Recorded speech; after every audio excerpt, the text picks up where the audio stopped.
Hare Krishna, everyone. Dandavat Pranam, All Guru Srila Prabhupada. So today we have a very good opportunity to hear from Her Grace Rasika Mathaji. So she's 11 years old and she's a wonderful daughter of Her Grace Nayana Sundari Mathaji and Divya Tirtha Prabhu. She also has a very cute brother, Mukunda Prabhu. They live in Windsor, Canada, and she loves to sing. So very soon we are going to hear from her. So her favorite part of ISKCON is that she can sing and she does bhajans on a harmonium for the pleasure of Krishna. She also likes to teach and have organized various summer camps for little Vaishnavas. Her other passions are baking, reading, writing, and spending time with her friends. So today we have an opportunity to hear from her about Glories of Srila Bhaktivinoda Thakur.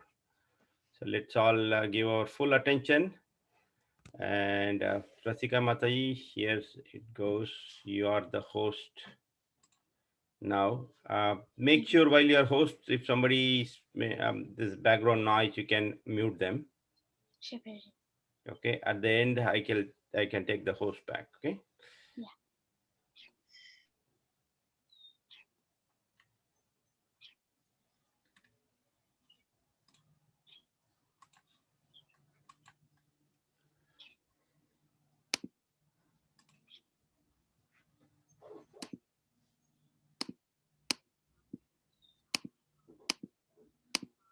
Okay, so Hare Krishna, this is Rasika. We'll begin with Jai Radha Madhav. Jai Radha Madhava Kunja Bihari Jai Radha Madhava Kunja Bihari Gopijana Vallabha Girivardhari Jai Radha Madhava Kunja Bihari Yashodanandana Rajajana Ranjana Yamuna Tiravana Chari Yashodanandana Rajajana Ranjana Yamuna Tiravana Chari Jaya Radha Madhava Kunja Bihari Jai Radha Madhava Kunja Bihari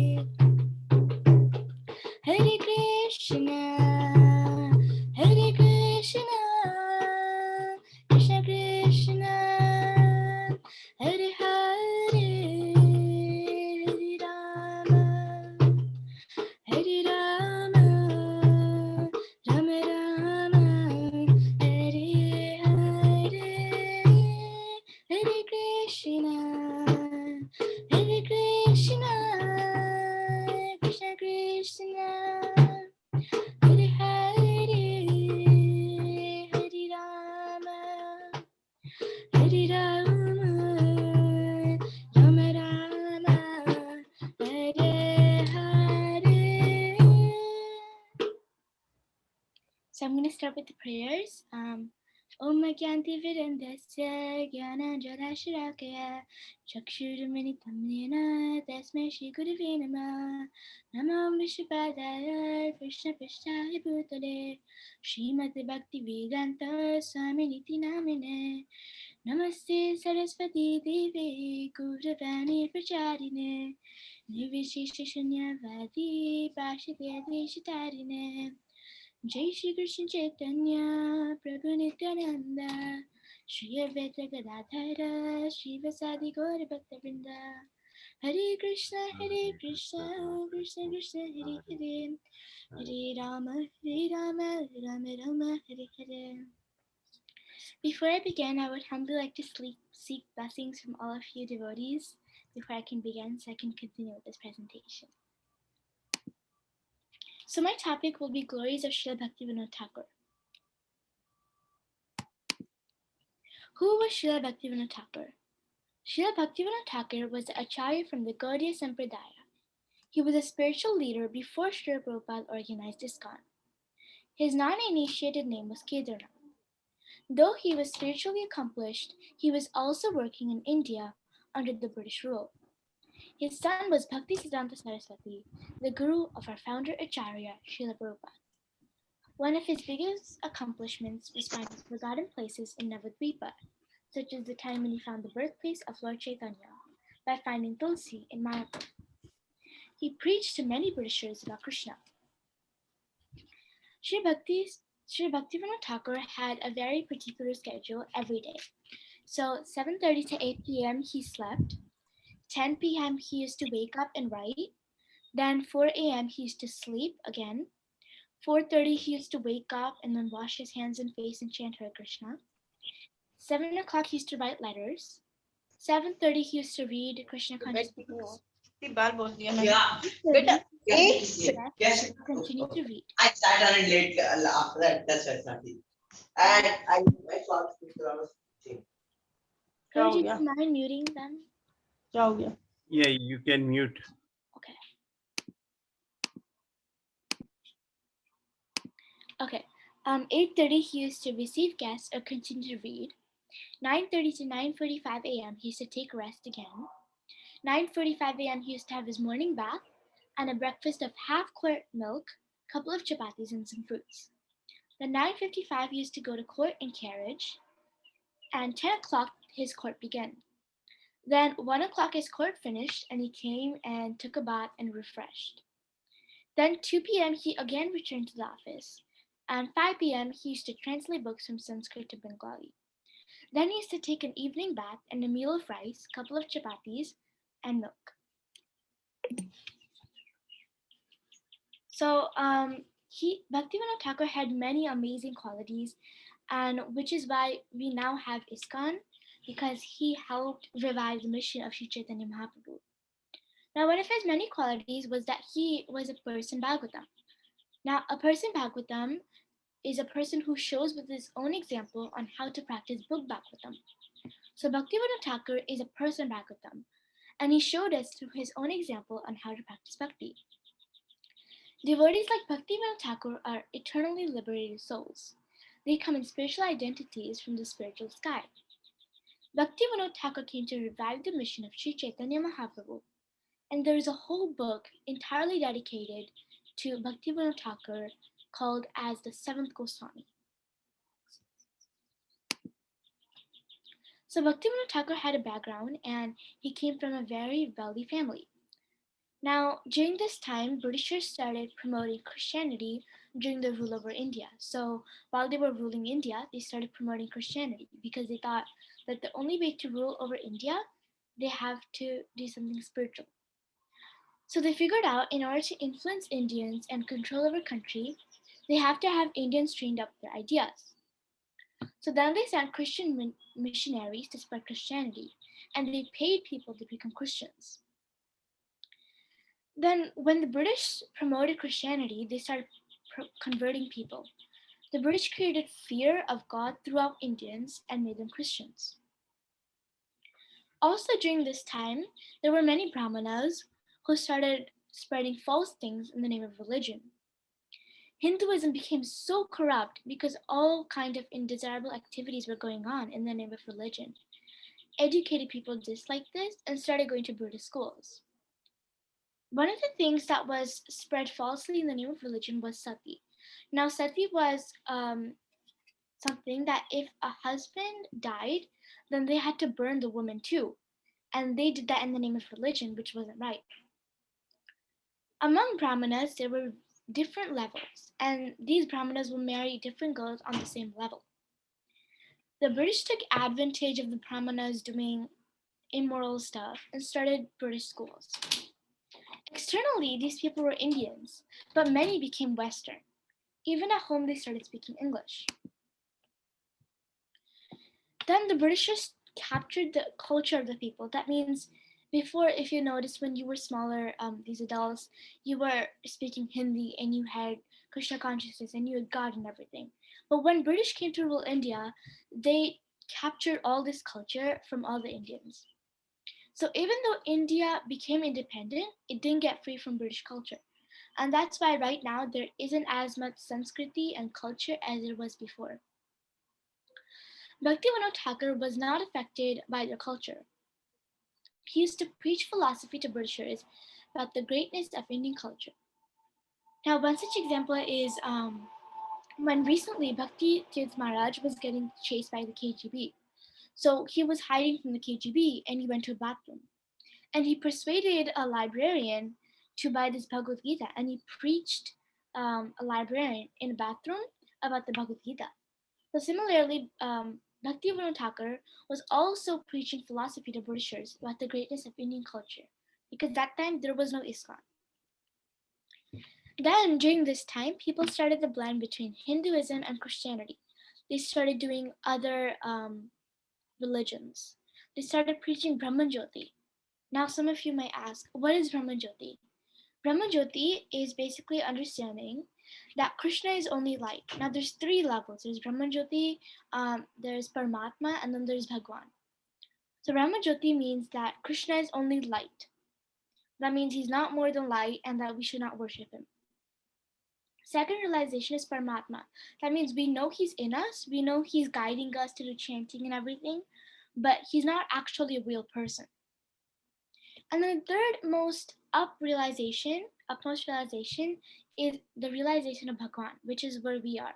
We realize that Krishna is Bhagwan and that he is actually the Supreme Personality of Godhead.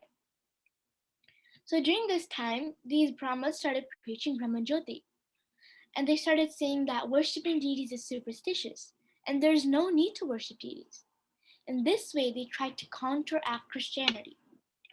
Bhaktivinoda Thakur was kind of influenced by this culture, and the Brahmanas wanted to get him converted, but by that time Bhaktivinoda Thakur came across the teachings of Lord Chaitanya.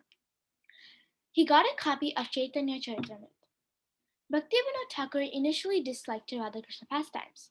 He felt it is immoral. But when he read Chaitanya Charitamrita, he realized what is the Braj Leela, and that these were all pastimes of Krishna. His desire to establish Lord Chaitanya Mahaprabhu's teachings became very strong, and he started preaching to everyone.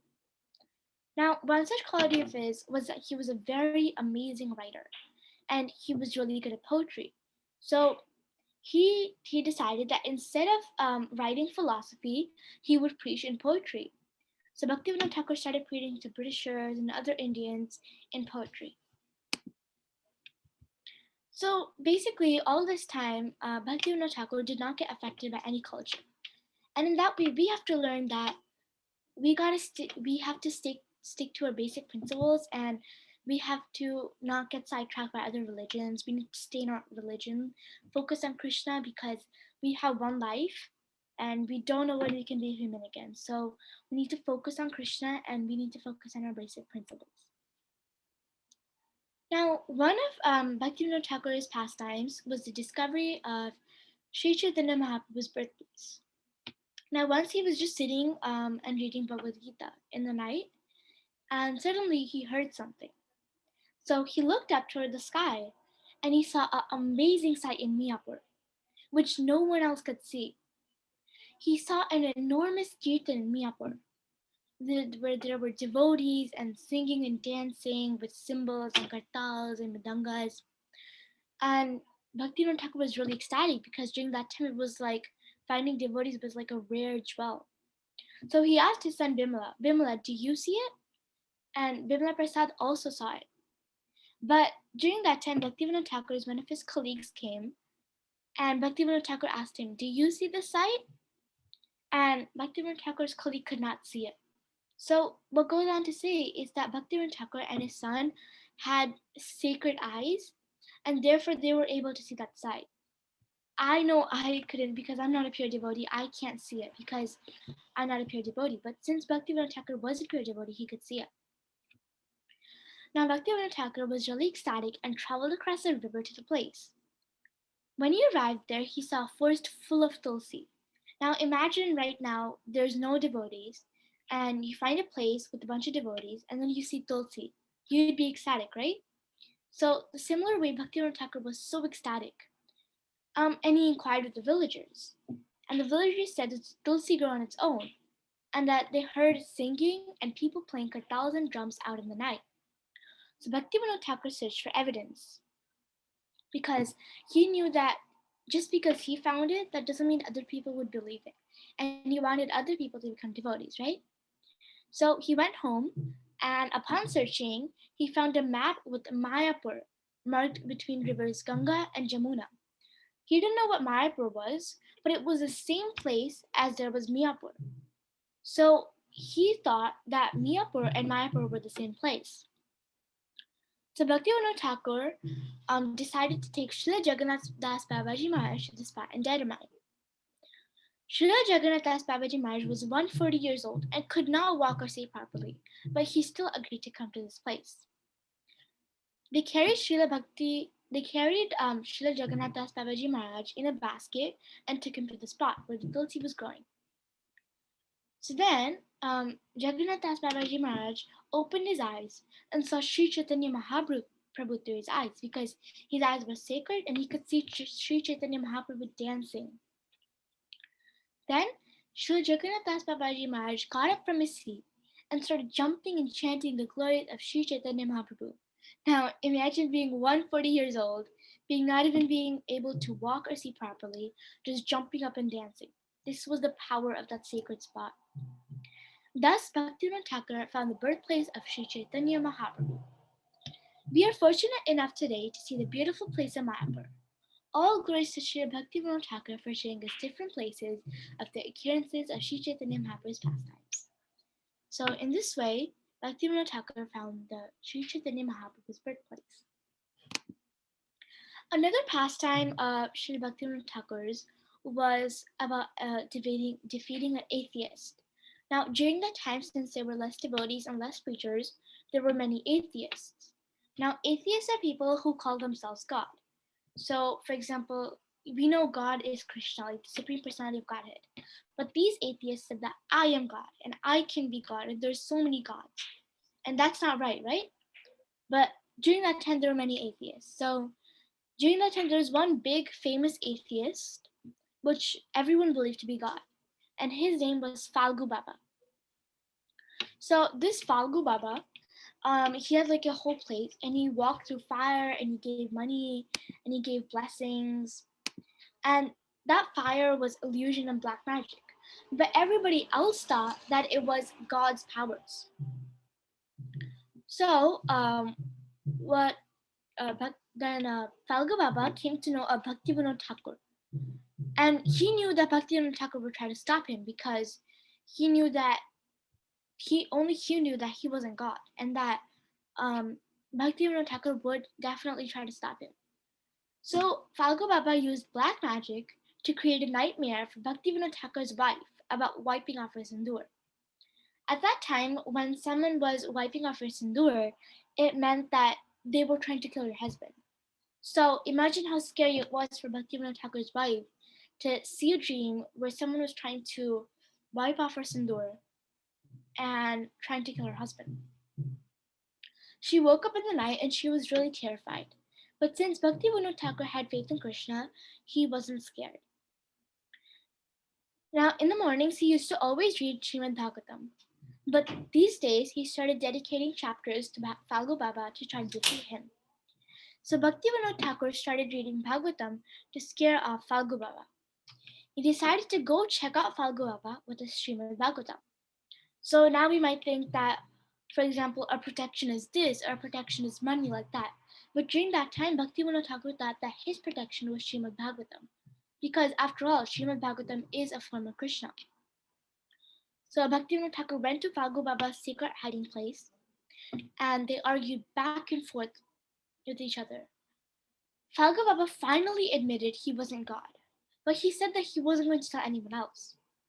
He started arguing that I help people get rid of their sins and their health, and I help them with their health, and I take off evil spirits. Do you call that a sin? I help so many people just get off evil spirits, and I help them with their health, and I give money to people, and you call that a sin? And Bhaktivinoda Thakur said, no, that is all very nice, but what is a sin is that you are pretending to be God. Can you lift with a pinky? Can you lift the Govardhan like Krishna? Can you make day as night? Can you make night as day? Can you make people die? I'm sure you cannot. You are not Krishna, and you cannot be atheist and tell these people you're God, because you're not. So then Falgu Baba finally got tired, and he just started threatening Bhaktivinoda Thakur. He's like, I'm going to kill your family, and you will get health issues and everything like that. And Bhaktivinoda Thakur wasn't scared. Now, if that was me, I know I would be really scared. But Bhaktivinoda Thakur had immense faith in Krishna. And because of that, he wasn't scared at all. And he took on this challenge. So Bhaktivinoda Thakur went outside and sat down. He took his like cloth and he put the Srimad Bhagavatam on it and he started reading. Now this was night, so it was like early night, so he started reading this. And because the Srimad Bhagavatam, it was so strong that it was even stronger than Falgu Baba. Falgu Baba kept on doing like evil spirits. He tried to do like evil spirits to he tried to send evil spirits to Bhaktivinoda Thakur. He tried to do ill health to Bhaktivinoda Thakur. He started doing all kinds of bad things like black magic and everything. And because the Srimad Bhagavatam was so strong, Bhaktivinoda Thakur had an aura, like a protection shield all around him, and nothing could harm him.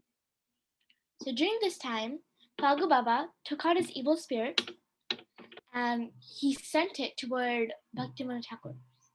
Because Bhaktivinoda Thakur had this protection shield, he didn't get hurt. But it was a reverse of shield. So that evil spirit went back to Falgu Baba and started haunting him. And finally, Falgu Baba was defeated and he died.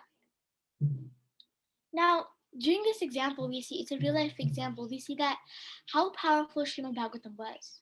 And if we have faith in Krishna, that much faith in Krishna, then Krishna will help us through anything. So that was yet another one of his pastimes. So in summary, I'm going to say all the things we talked about. So we talked about who was Bhaktivinoda Thakur. So Bhaktivinoda Thakur was a really spiritual acharya, and he was there before Srila Prabhupada organized ISKCON, so he helped a little towards it. We also talked about Bhaktivinoda Thakur's schedule and how his daily schedule was, which meant he was really busy. I mean, imagine sleeping at 6 p.m. and then just like sleeping at 9:30, then waking up and then continuing to write, translate all the way till 5 a.m. in the morning, and then going to sleep for only 30 minutes and then having breakfast again. Wow, right? So he had a very busy schedule. We also talked about his qualities and how he was person Bhagavad and how he helped us through his example. He showed us how to follow the book Bhagavad. He also showed us Chaitanya Mahaprabhu's birthplace, which was an amazing quality, and which is why we now have a very sacred place called as Mayapur right now. And millions of devotees go there every day just to see Mayapur because it's so sacred. We talked about the background and we talked about like Britishers and religion and how despite all the religion changing and all these bad deeds and sati and everything, Bhaktivinoda Thakur stood his ground. Before he was like a little like wavered, but when he found the teachings of Lord Chaitanya, he believed Lord Chaitanya and he didn't get sidetracked and focused on his basic principles. Then we talked about the discovery of Sri Chaitanya Mahaprabhu's birthplace and Tosi and how Bhaktivinoda Thakur found the Navadvipa and where Sri Chaitanya Mahaprabhu was born. And that was actually the first sacred spot which he found. So it was really, really important. And then we talked about Falgu Baba and other atheists and how during that time they were all pretending to be God. Like they were saying, I'm God and everybody's God and there is no supreme personality of Godhead, which is really wrong. But during that time, there were like many atheists and everything was going wrong. So we talked about Falgu Baba and the other atheists. Now, Bhaktivinoda Thakur had many, many great qualities. And it's because of him right now that we have Mayapur and even more devotees. He also wrote many famous Vaishnava bhajans. Now, to end this lecture, I would just like to sing Ohi Vaishnav Thakur because that was one of the bhajans with Bhaktivinoda Thakur sang, written. So I'm going to sing that real quick.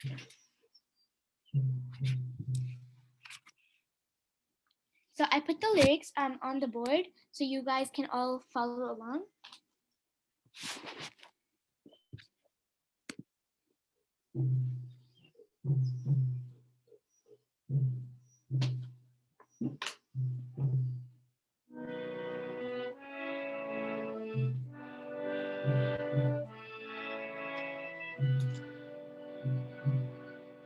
Ohi Vaishnav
Thank you.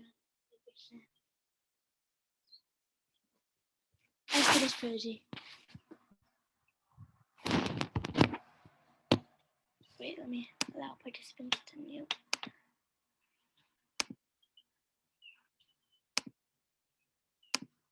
Prabhuji, can you unmute now? Yes. Thank you very much. Thank you. Wonderful. Um, can you stop your Sure, presentation? Prabhuji. Let me. Yes. There you go. So I just wanted to ask if anyone had any questions. If anyone has any questions, please feel free to just raise your hand and let me know, and I can answer them.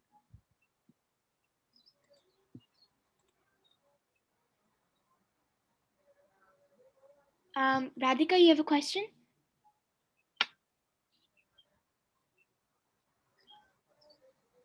Krishna Nayana Mataji Okay, raised yeah. her hand. No, Radhika was asking a question there too. Yeah, she was raising her But hand. we can't hear you, Radhika. You have Yeah. to speak up.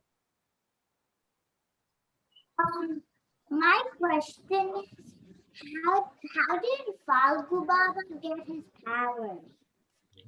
So like there are many mystic yogis, and they're like at that time there were like many powerful ones, so they did like penances and stuff. And black magic, like you don't need powers for that. Like the fire was just an illusion, and he just used black magic to like do that. So no one has powers except for Krishna, and like those great sages and everything. So Falgu Baba didn't really have any powers. He just had black magic and illusions, so that's why he could get into people's dreams and stuff. But he wasn't Krishna. Does that answer your question?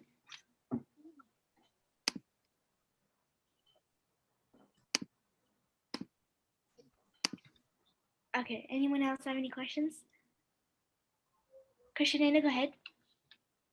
I have a comment. That was a very nice class, Rasika. Yeah. And I like the bhajan, and I like how you explained everything, and it was like the class was very fun to listen to. Thank you, Rasika. Yeah. Radhika, go ahead. The other Radhika. Thank you for your wonderful lecture, Rasika, and your bhajan was very touching. Thank you. Anyone else have any questions? Okay, sure. Yeah, go ahead. It's just a comment. I really like your class. Thank you, Kishore. That means a lot. Thank you so much. Anyone else? Any comments, questions? Aditi, you want to go ahead? I like your presentation and how you explained everything, and your button sounded really nice. Thank you, Rasika. If there are any no more questions, then maybe we can end now, Reggie. Before we end, Mathaji. Dina Krishna wants to say something. Okay, yeah, sorry. Dina Krishna, yes, go ahead. I really like the presentation. Thank you, Dina Krishna. Thank you. So Rasika Mataji, it's so wonderful to hear from you. I'm very, very impressed with your All presentation. your blessings, Reggie. Need all your blessings. And actually, if you don't mind, can you please send that information again where Srila Bhaktivinoda Thakur schedule is just described?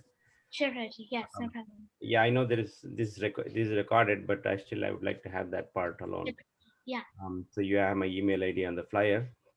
Okay. Very Sure. interesting to know, and more interesting to know is the background about the status of India when Srila Bhaktivinoda Thakur was present on this planet. I got some of my info from Abhisharan, so that was helpful. Yeah, very nice, very nice. Thank you very much. I got to learn so many new things today about him. And yeah, very nice presentation, and of course bhajans, ecstatic bhajans. Very nice. Keep it. That is one of my favorite bhajans, Oye Vaishnava Thakur. Yeah, same. My brother likes that bhajan to Reggie. I like it too. Yes, very nice. Special thanks to your parents, Nayana Sundari Mataji and Divya Tirtha Prabhu, for providing you such a wonderful knowledge and support in Krishna consciousness. Thank you, Reggie. You have to be very grateful to them always in your life. So Yeah. thank them. And of course, nice mridangam from your brother Mukund. Haribol to him. Hare Krishna Prabhuji. Hare Krishna Mukunda Prabhu. Very nice tilak. So thanks again. And for others, if you are not aware of this Pauvaganda Pravachan, this platform is to encourage kids who are in the age group of 5 to 14 or 15 years old, so that they can present Vedic topics as depicted in the literatures of his founder Acharya Srila, His Divine Grace Bhaktivedanta Swami Srila Prabhupada. Okay, so if anybody is interested, you can contact Nayana Abhiram Prabhu. Thanks, Nayana Abhiram Prabhu, for organizing this. So you can contact him or Padmasaki Mataji or Radha Raman Prabhu from India. And that my details are on the flyer. So this recording, today's recording, will be uploaded by tomorrow or day after on the YouTube channel Krishna Bhakti Center and Hare Krishna Kids. So please subscribe to that so that you get notification. And if any other kids who are interested to do give this presentation, as I said, please contact us. Uh, So, Prabhu, I would like to say something about Rasika Mataji. yes, Prabhu, go ahead. Rasika Mataji is very, she has a lot of energy levels. Even though I asked her to speak on the glories of Bhaktivinoda Thakur like 2 days back, she didn't say anything. She said, "Yes, I will do it, Prabhu." Uh, So that's her energy levels, and she has a lot of interest in teaching. And when I asked her, like, what you would like to be, she said, "I want to be a teacher because I like teaching." And I can very well see that quality of teaching in Rasika Mataji's presentation. And one thing which I liked the most in her presentation was she used to say something about Bhaktivinoda Thakur, and immediately she used to derive some lesson, especially about the culture. That is something what really touched my heart. Bhaktivinoda Thakur did not really get influenced by the Britishers because he had a good value system, and she immediately draw a lesson from that episode that we also should aspire to have a high value system so that we will not get influenced by our surroundings. So that is a quality of a teacher. Teacher is not just explaining but also deriving some wonderful lessons from each episode. That needs, to make such kind of statements, one should have a deep understanding and also sincere. Rasika is very sincere, and also she is very. And one good thing about Rasika Mataji is she composes her own music. She hears a song, Oh, very nice. she will just take her harmonium and she'll start playing, and she'll get that rhythm. In fact, Padmasaki also used to ask her, can you please send me the notations for so and so song? And she'll say, Mataji, I will send like in a day or two. So that shows her interest in Krishna consciousness. And also she and Mukunda, they both make a good pair. Mukunda is expert in Mridanga, and she is expert in singing, not just singing, but also harmonium. So Rasika Mataji, I pray to Radha Kunj Bihari and also to Radha Gopijana Vallabha, Nitai Patita Pawan Gaur Hari, because they are from Detroit, they recently moved to Canada, that they shower their causeless mercy on you and your wonderful family and Mukunda Prabhu also. Thank you so much for giving a wonderful class, and please send me that schedule to me also. That's very inspiring to see the schedule of Bhaktivinoda Thakur. Thank you so much, Rasika Mataji. Thank you for this opportunity, Praji. Please bless me. Thank you, Naina Abhiram Prabhu. It's so nice to hear more about Rasika Mataji. So I would like to hear very soon a song composed by you, glorifying Lord. I'll try, Praji. Yeah, thank you. So Krishna Naina Mataji has something to say about. Yeah, in temple, like when Rasika comes and then right after someone does kirtan, she enthusiastically like goes to the harmonium if the harmonium's there, and then she starts playing some bhajan or some Hare Krishna tunes, some like she knows very nice bhajans and very nice harmonium tunes on the harmonium. Thank you, Krishnana. That means really much. So thank you so much. Very nice, very nice. I wish you all the best in all your future endeavors, spiritually and of course materially also. And I'd like to hear soon again from you. Thank you, Prabhuji. Thank you, and thank you, Naina Abhiram Prabhu, for Thank you. that. Thank you, Prabhu. And so, as I said, this Pauvaganda Pravachan is once in 2 weeks, Sundays at 10 a.m. EST, Eastern Standard Time. So, anybody interested, you can contact me or Naina Abhiram Prabhu. Okay, thank you again, Rasika Mathaji, once more. I'll take leave. Vanchakalpatarabhyascha kripa. Ube bacha patyanam pavan Janam Bhavnebhyo Vaishnaveभ्यो namo namah. Kodi Vaishnava Vrinda ki jai. Jai. Krishna ki jai. Thank you, Rasika Prabhupada ki jai. Mathaji. Mataji ki jai. Hari Hari. Jai Ho. Hare Krishna. Hari Bol.